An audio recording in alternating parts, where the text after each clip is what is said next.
Албанското знаме причина за нови искри во владината коалиција.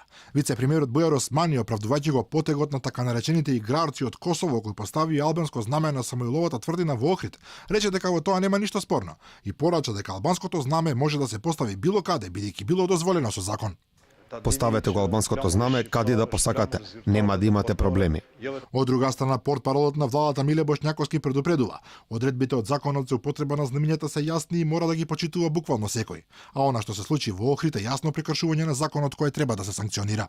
Во однос на законот за употреба на знамињата, одредбите од законот се јасни и јавни, сите имате пристап до нив. Се што е утврдено во законот, треба да го почитуваат сите. Во однос на настанот што се случи во Охрид, таму имаме веќе првична судска одлука, владата не коментира судски одлуки. Меѓутоа, штом судската одлука е таква каква што е, очигледно дека постојат некои прекршувања на законот. По инцидентот со албанското знаме на Охридската тврдина, МВР го казни поставувачот со парична казна од 1100 евра. Игрорецот беше депортиран и има забрана за влез во Македонија во траење од 5 години. Тој пак тврдеше дека Охрид е албански град и ова секогаш ќе биде албанска територија.